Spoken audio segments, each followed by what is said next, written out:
If you were ever curious about common problems associated with third and fourth generation Ford Explorers, then you come to the right place. You're watching the Car Doctor channel.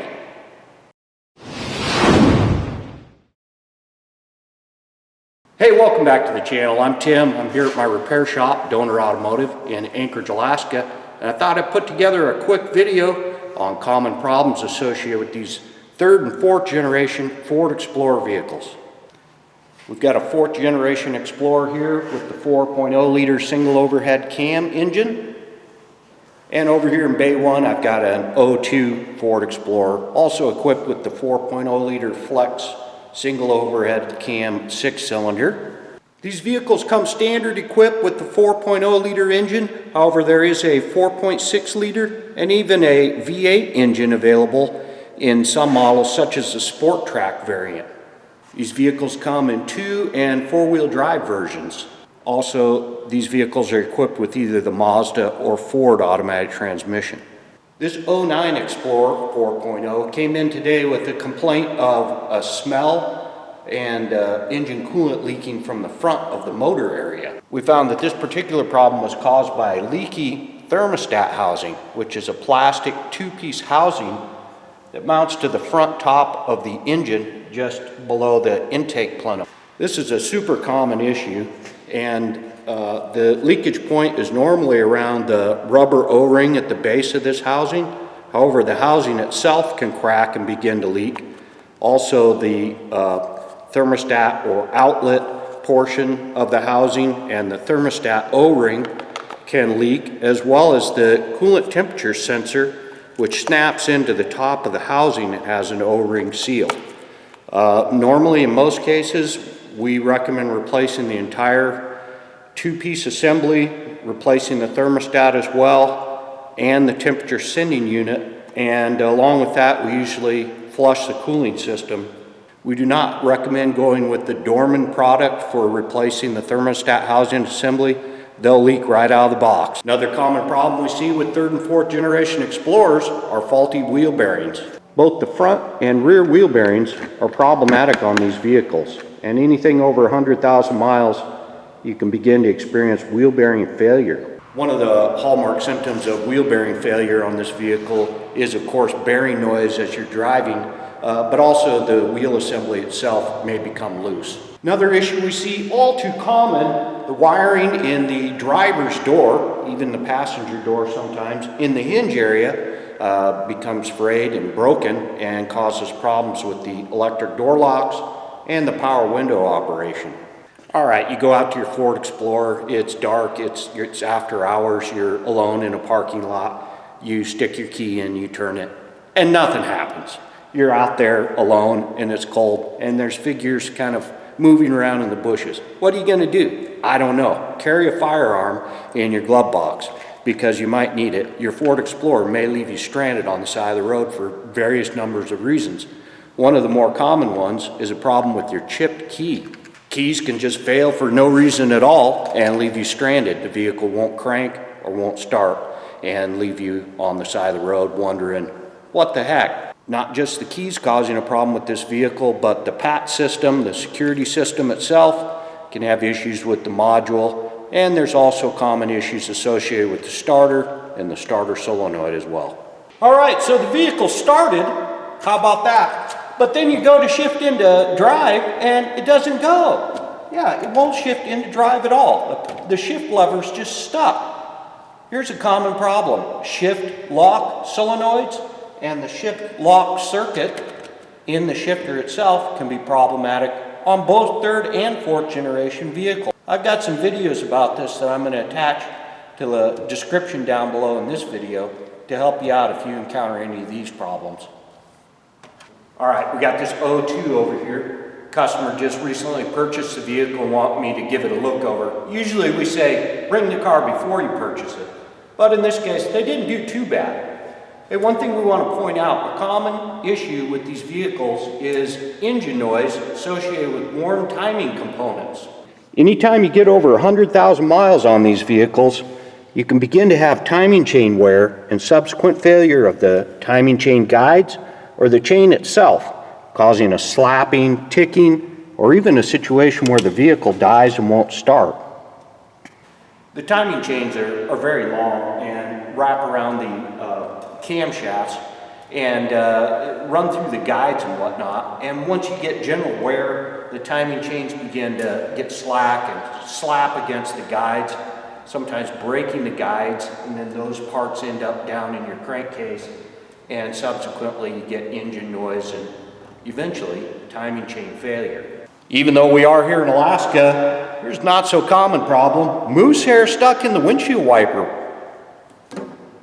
There's just a side note on this vehicle. They've got the K&N cold air intake installed, and they're advertised as being more fuel efficient and improving performance.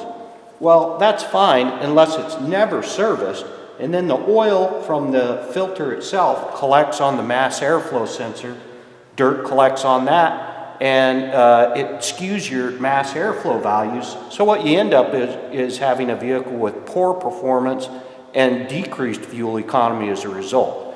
We don't recommend putting the K&N system on these vehicles unless you're going to maintain it properly and service it regularly. It seems like every third, fourth generation Explorer I get in here has got a loose battery.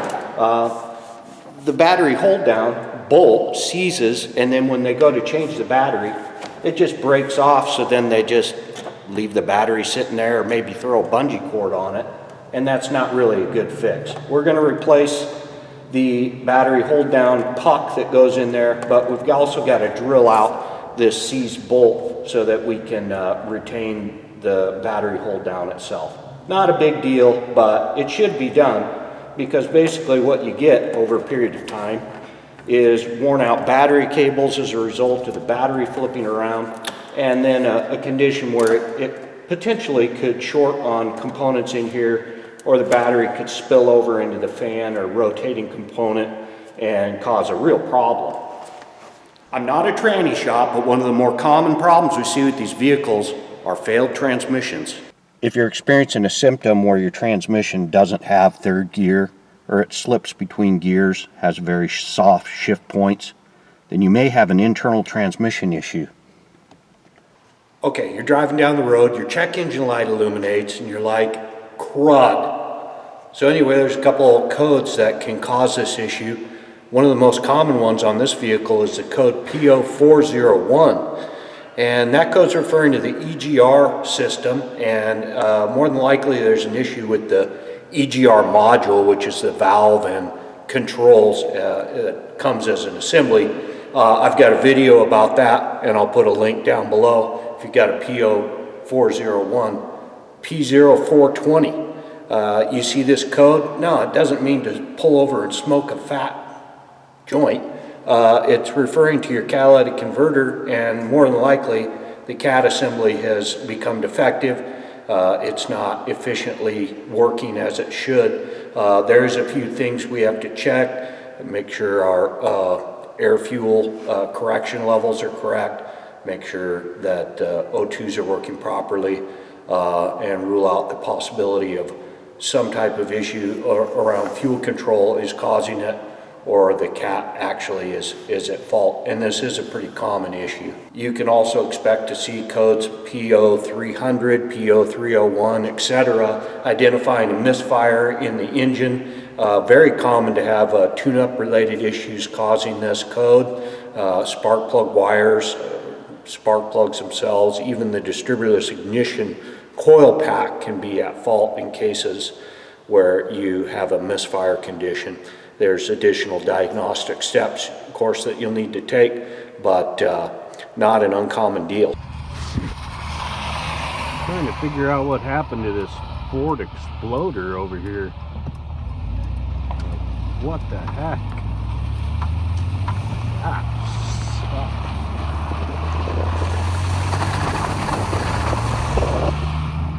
So as I was saying, this is a vehicle that the customer brought after they purchased it. We recommend a pre-buyer's inspection done on a vehicle. I would call this one a post-remorse buyer's inspection, but he didn't do too bad.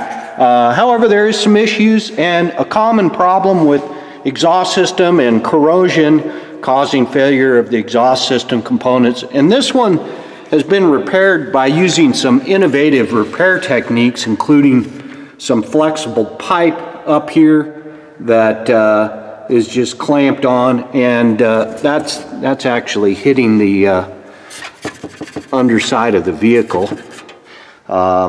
There's also some exhaust system leakage as well. So here's the catalytic converters that have been replaced aftermarket, which is fine, but this particular installation is lacking because there's leakage around the joints where they've welded it together. They've just kind of thrown some straight pipes in here and scabbed them on there, and we got vibration in the back. We've got leakage around the top joints where these pipes are welded.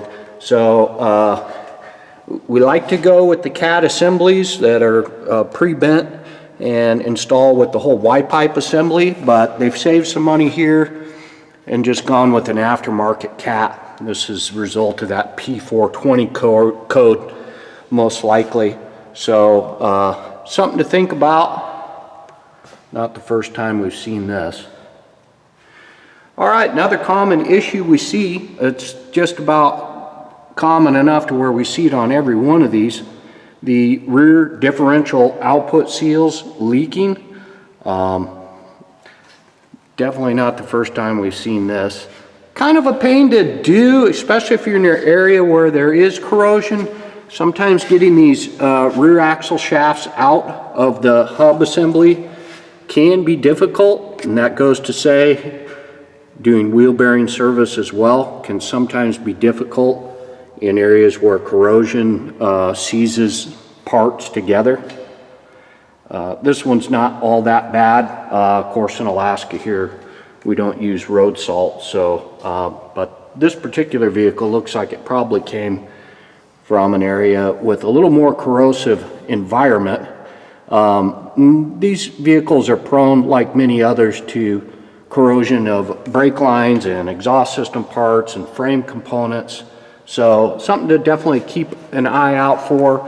And if you're going to buy one of these used, to be sure and have a technician that's familiar with what to look for. Check this out. So if you've got an 08 through 2015 and you've got a noise in the front during turning, you may have a problem with the strut mount, and I've got a video on that. I'll place a link below. All right, so I would describe the braking system on these vehicles as average. They are, however, prone to warped rotors. Little under designed as far as the rotor thickness and veining of the rotor, and definitely susceptible if you live in hilly terrain and whatnot to warped rotors, but not that out of the ordinary for most any SUV going to experience the same type of issues.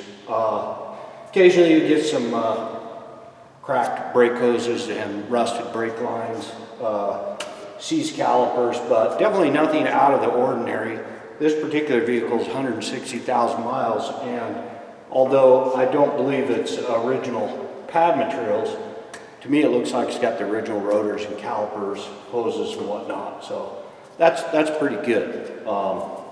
Steering and suspension, kind of the run-of-the-mill stuff there as well. At this mileage, and in the case here, not uncommon to see upper and lower ball joints and tie rod ends. I'm going to actually do outer tie rod ends, lower ball joints, and upper control arms with ball joints in this case, after finding that they're loose.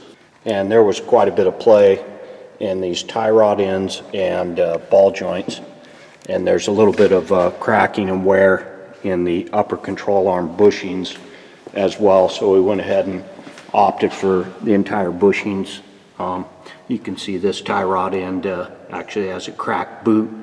That's a sign that, you know, once the boot's failed, then you get water and dirt inside there, and the joint is going to fail quickly thereafter. So But other than that, pretty solid as far as steering and suspension goes. Once in a while we have rack and pinion failure, but not super common. All right, well that's about all I got on this one. If I've forgotten something, then please drop it down below in the comments section. That'll be helpful information for anyone out there looking to potentially purchase one of these used, or perhaps you have one and you're wondering what kind of maintenance and repairs you're going to be looking at in the future. So I'm sure this information will be helpful. I'm glad that you watched, and I do appreciate you, and I'll catch you next time on the Car Doctor channel. Take care.